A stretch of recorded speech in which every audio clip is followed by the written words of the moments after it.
یہ pipe line آج بھی اسرائیل کو خام تیل فراہم کر رہی ہے اور اس طرح غزہ میں جاری مسلمانوں کی ہلاکتوں میں اس کی مدد کر رہی ہے۔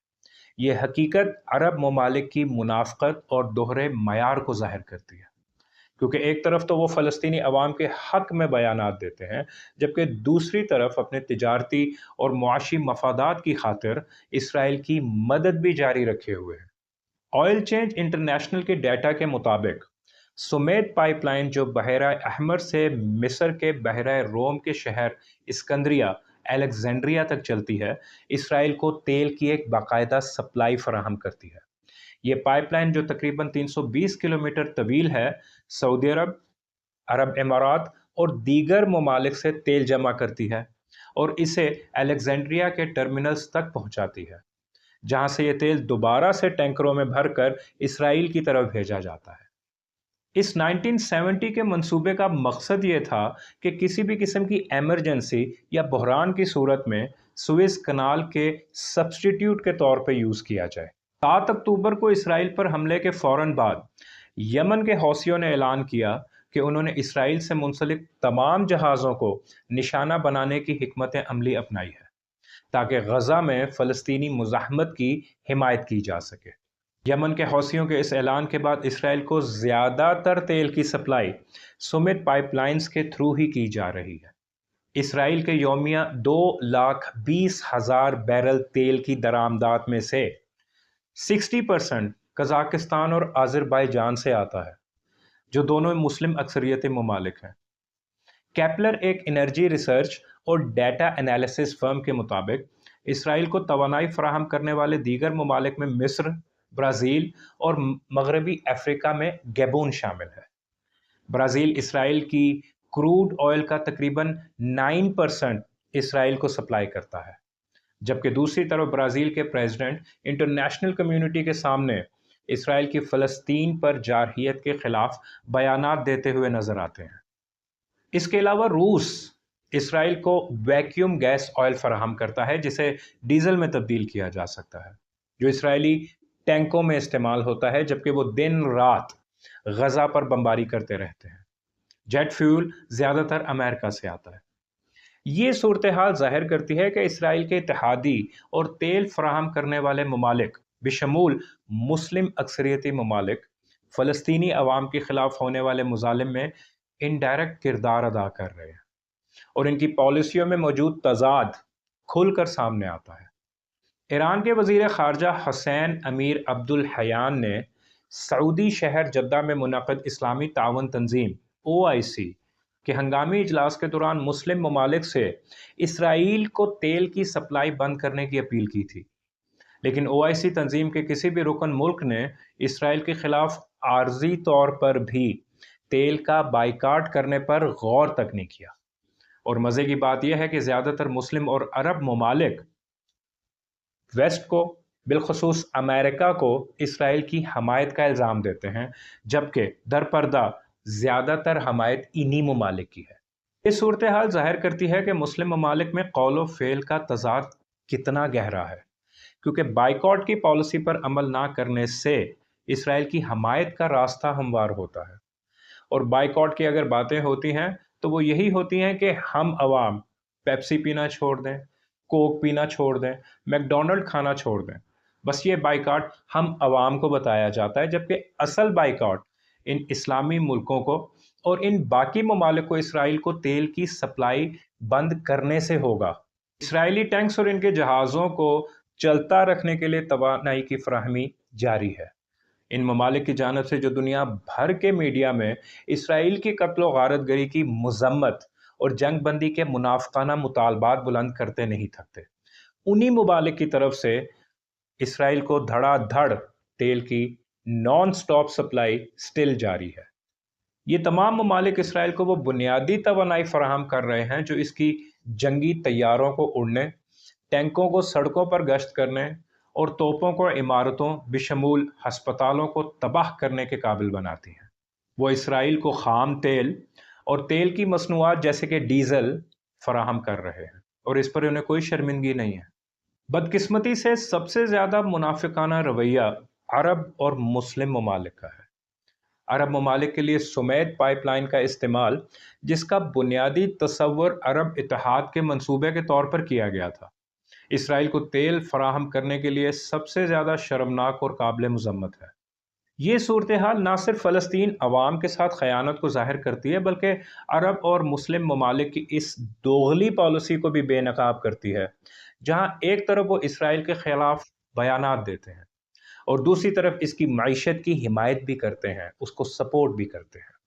دنیا کے وہ تمام ممالک جو اسرائیل کی سپورٹ میں ہیں، جیسے امریکہ، England, Germany, Spain, France, Canada, ان ممالک کو ایٹ لیسٹ یہ اپریسیشن ملنی چاہیے کہ وہ لوگ منافقت کے بغیر اسرائیل کا ساتھ دے رہے ہیں اور کھلے عام دے رہے ہیں۔ وہ اپنی باتوں کے ساتھ ساتھ، اپنے بیانات کے ساتھ ساتھ عملی طور پر بھی اسرائیل کا ساتھ دے رہے ہیں، جبکہ فلسطین کی حمایت کا دعویٰ کرنے والے دیگر ممالک کسی بھی قسم کی اپریسیشن کے مستحق نہیں ہیں، جو صرف اپنی زبانی بیان بازی میں فلسطین کے ساتھ ہیں، لیکن در حقیقت اسرائیل کی مدد کر رہے ہیں فلسطینی عوام اور ان کے بچوں کو مارنے کے لیے۔ ساؤتھ افریقہ کا اسرائیل کے خلاف انٹرنیشنل کورٹ آف جسٹس میں جانا اس بات کی نشاندہی کرتا ہے کہ بعض غیر عرب اور غیر مسلم ممالک فلسطینیوں کی حمایت میں ایٹ لیسٹ عملی اقدامات کرنے میں آگے بڑھ رہے ہیں، جبکہ مسلم اور عرب ممالک اپنے دعووں کے برعکس بہت کم اقدامات کر رہے ہیں۔ یہ صورتحال فلسطینی عوام کے لیے مایوسی کا باعث بنتی ہے، کیونکہ وہ ان ممالک سے حقیقی حمایت کی توقع رکھتے ہیں کہ وہ ان کے حقوق کے لیے آواز اٹھائیں گے۔ یہ بالکل واضح حقیقت ہے کہ اگر انٹرنیشنل کمیونٹی حقیقی معنوں میں فلسطینی عوام کے حقوق کا دفاع کرنے میں سنجیدہ ہے تو انہیں مؤثر اقدامات کرنے ہوں گے تاکہ اسرائیل پر دباؤ ڈالا جا سکے کہ وہ اپنی جارحانہ پالیسیوں کو ختم کرے۔ دوسری صورت میں یہ دعوے محض زبانی جمع خرچ کے سوا کچھ بھی نہیں ہے، اور فلسطینی عوام کی مشکلات میں آگے اور اضافہ ہوتا جائے گا۔ غزہ کی اس جنگ نے اس دنیا کو ایک بہت بڑا سبق دیا ہے، اور وہ سبق بالکل سادہ اور سیدھا ہے کہ مسلمان دنیا انتہائی کمزور ہے، منافق ہے۔ ہر مسلمان ملک صرف اپنے مفادات کے چکر میں ہے۔ کسی بھی مسلمان ملک کی طرف سے عملی اقدام کچھ بھی نہیں کیا گیا، بس صرف زبانی بیانات دیے گئے اور در پردہ اسرائیل کی انڈائریکٹ حمایت جاری ہے۔ 57 مسلم ممالک میں سے ایک بھی ایسا نہیں ہے جو اسرائیل کو غزہ کے لوگوں کو قتل کرنے سے روک سکے۔ اب تک 45,000 سے زیادہ لوگ فلسطین میں اسرائیل کے ہاتھوں مارے جا چکے ہیں، 16,000 سے زیادہ بچے ہلاک ہو چکے ہیں۔ ان لوگوں اور ان بچوں کی حفاظت کرنے کی کوشش کی بجائے تقریباً پوری مسلم دنیا بے بسی سے دیکھتی رہی کہ کس طرح اسرائیلی اور امریکی بموں نے اور میزائلوں نے انہیں تباہ کر کے رکھ دیا۔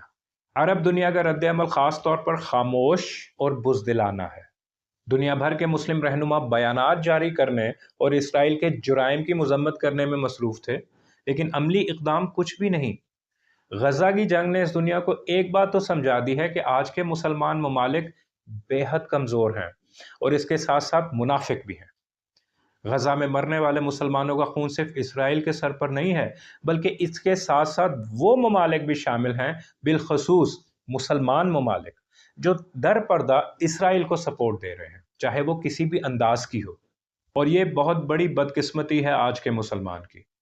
ان مسلمان ملکوں کو آپس میں ایک دوسرے سے لڑنے سے فرصت نہیں، شیعہ سنی کے نام پر ایک دوسرے کی گردنیں کاٹنے سے ہی فراغت نہیں ملتی۔ آج کا مسلمان متحد نہیں ہے، ورنہ جیسا کہ میں نے کہا کہ 57 ملک ہیں اس وقت دنیا میں جو مسلمان ہیں، اور یہ تعداد اگر چاہتی تو شاید بہت آسانی سے اسرائیل کو روکا جا سکتا تھا، لیکن ایسا ہوا نہیں۔ خیال رکھیے گا اپنا اور اپنے ارد گرد کے لوگوں کا۔ اللہ حافظ۔